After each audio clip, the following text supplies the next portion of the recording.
அனைவருக்கும் வணக்கம். இன்றைக்கி நம்ம அட்வான்ஸ்டு ஃபைனான்ஷியல் அக்கௌண்டிங் அப்படின்ற சப்ஜெக்ட் கீழே இருக்கக்கூடிய ஒரு எக்ஸசைஸ் நமக்கான ஆன்சர் வந்து பார்க்கலாம். சாப்டர் 11 பிரான்ச் அக்கௌண்ட்ஸ், அதாவது பிரான்ச் அக்கௌண்ட்ஸ் அப்படின்ற சாப்டர் கீழே இருக்கக்கூடிய ஒரு எக்ஸசைஸ் நமக்கான ஆன்சர் வந்து பார்ப்போம். பப்ளிகேஷன் இஸ் மார்க்கம் publication, page number 11.54, exercise number 2. So second exercise நம்ம வந்து பார்ப்போம். அதுக்கான டீட்டெயில்ஸ் வந்து கொடுத்துருக்கக்கூடிய டீட்டெயில்ஸை பேஸ் பண்ணி நம்ம எப்படி வந்து க்ளோசிங் டேட்டாஸோட பேலன்ஸ் எப்படி கண்டுபிடிக்கலாம் அப்படின்றத வந்து பார்ப்போம். ஸோ இதில் நம்மக்கிட்ட கொடுத்துருக்கக்கூடிய டீட்டெயில்ஸ் வந்து பார்த்திங்க அப்படின்னா, from the following particulars calculate closing branch debtors balance. Closing branch debtors balance கண்டுபிடிக்கிறதுக்கான டீட்டெயில்ஸு. இதில் ஓப்பனிங் பிரான்ச் டேட்டாஸ் வந்து கொடுத்துருக்குறாங்க ஒரு 6300. எப்படி வந்து அது ஓப்பனிங் பிரான்ச் டேட்டாஸ்ன்னு நம்ம கண்டுபிடிக்க முடியும் அப்படின்னு பார்த்தோம்னா, அந்த டேட்டை வச்சு நம்ம அசியூம் பண்ணிக்கலாம். அப்போது எந்த ஒரு டேட்டாஸோட பேலன்ஸ் வந்து ஓப்பனிங் டேட்டில் 1 ஜனவரியில் கொடுத்துருக்குறாங்க 1/1/1998, அப்போ வருஷத்தோட முதல் தேதியில் கொடுத்துருக்குறாங்க அப்படின்னா அது வந்து ஓப்பனிங் பேலன்ஸாக கன்சிடர் பண்ணிக்கணும். நெக்ஸ்ட் வந்து கிரெடிட் சேல்ஸு, கடன் விற்பனை செஞ்சது வந்து ஒரு 39,000 இருக்குது. கேஷ் ரிசீவ்டு ஃப்ரம் டேட்டாஸ், கடனாளிகள் கிட்ட இருந்து கேஷ் வாங்கியிருக்கிறாங்க ஒரு 41,200. ஸோ நமக்கு வந்து பிரான்ச் டேட்டாஸ் 31/12/1998 பேலன்ஸ் வந்து எவ்வளோ அப்படின்றத கண்டுபிடிக்கணும். ஸோ அதுக்கான ஸ்டேட்மெண்ட் வந்து நம்ம கிரியேட் பண்ணிக்கலாம்.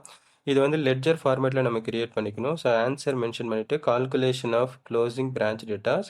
ஸோ இதுக்கான இது வந்து பார்த்திங்கன்னா லெட்ஜர் ஃபார்மேட்டில் டெபிட் சைடில் பர்டிகுலர்ஸ் ருப்பீஸு, கிரெடிட் சைட்லையும் பர்டிகுலர்ஸ் ருப்பீஸ் அப்படி சொல்லிட்டு காலம் ஃப்ரேம் பண்ணிக்கலாம் நம்ம. அதுக்கு அடுத்தது வந்து பார்த்திங்க அப்படின்னா பிரான்ச் டேட்டாஸ், இது வந்து one of the current assets category அப்படின்றதுனால அசட்டோட ஓப்பனிங் பேலன்ஸ்லாம் கம்பல்சரி வந்து டெபிட் சைடில் தான் வரணும். அப்போ நம்ம லெட்ஜர் ஃபார்மேட்டில் யூஸ் பண்ணும்போது டெபிட் சைடில் வரக்கூடிய சென்டென்ஸ் எல்லாத்துக்கும் 2 அப்படின்றத மென்ஷன் பண்ணிக்கணும். கிரெடிட் சைடில் வரக்கூடிய சென்டென்ஸ்க்கு எல்லாத்துக்கும் பை அப்படின்றத யூஸ்வலாக நம்ம மென்ஷன் பண்ணிக்கணும்.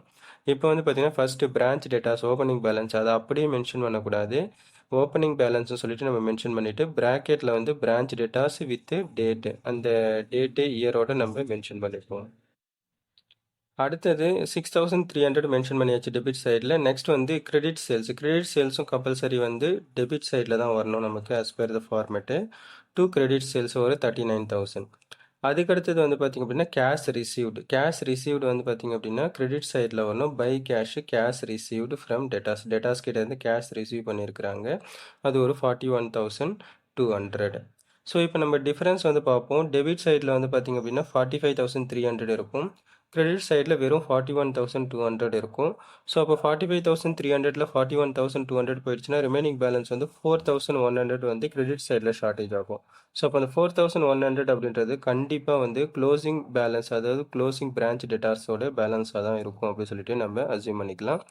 டேட்டையும் நம்ம மென்ஷன் பண்ணிப்போம், 31/12/1998 அப்படி சொல்லிட்டு நம்ம மென்ஷன் பண்ணிப்போம். ஸோ அப்போ நம்ம வந்து க்ளோசிங் பேலன்ஸ் பிரான்ச் டேட்டாஸோட பேலன்ஸ் கண்டுபிடிச்சாச்சு. தட்ஸ் ஆல், அவ்வளவுதான்.